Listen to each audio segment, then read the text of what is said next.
Especially Pawan Kalyan గారు కూడా చెప్తాండా ప్రతి ఒక్క కార్యాలయంలో ప్రభుత్వ కార్యాలయంలో కూడా చంద్రబాబు నాయుడు గారి ఫోటో పక్కన నీ ఫోటో పెడతాండారు. నువ్వు ఆలోచన చేసినావా ఆయన చేసేటువంటి తప్పులన్నీ నీ మీద కూడా పడుతున్నాయనేటువంటిది?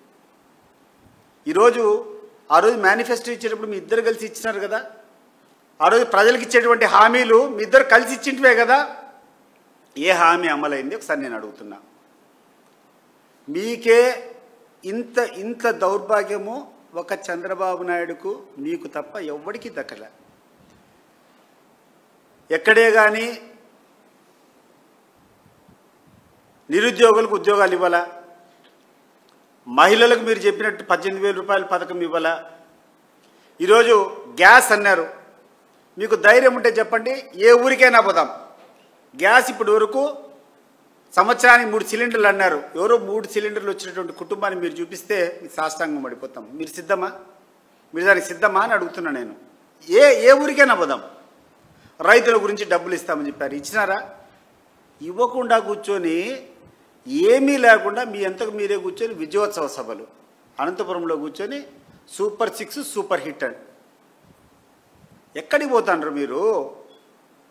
మీ కాళ్ళకు మీరే దండాలు పెట్టుకొని, మీ కాళ్ళకు వంగి మీరే దండం పెట్టుకొని మీరే దేవుళ్ళు అనుకుంటే సరిపోతుంది. అది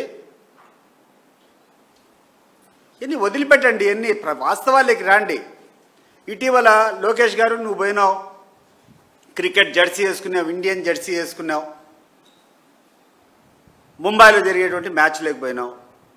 మా కడప అమ్మాయి, మన ఆంధ్రప్రదేశ్ అమ్మాయి శ్రీచరణి అమ్మాయి అద్భుతంగా బౌలింగ్ చేసింది. ప్రతి ఒక్క మ్యాచ్లో కూడా she has contributed for the victory of Indian team.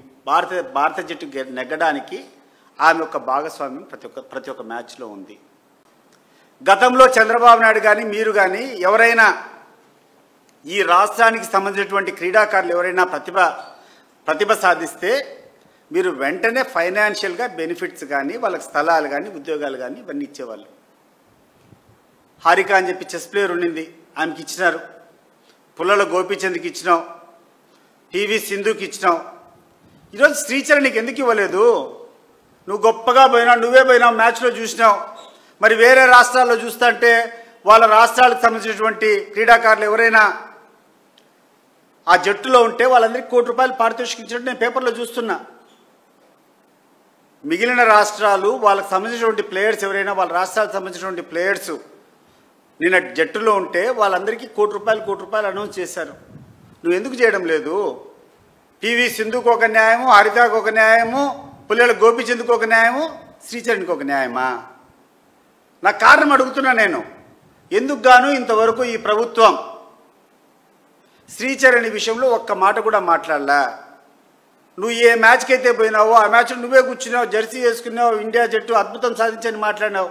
మరి ఏమిస్తున్నావు నువ్వు ఈ రాష్ట్రంలో ఉన్నటువంటి క్రీడాకారునికి? ఎందువల్ల నువ్వు ఇంతవరకు ఆమె పేరు పెట్టి నేను ఫలానా చేస్తున్నామని కూడా చెప్పలేదని చెప్పి నేను అడుగుతున్నాను.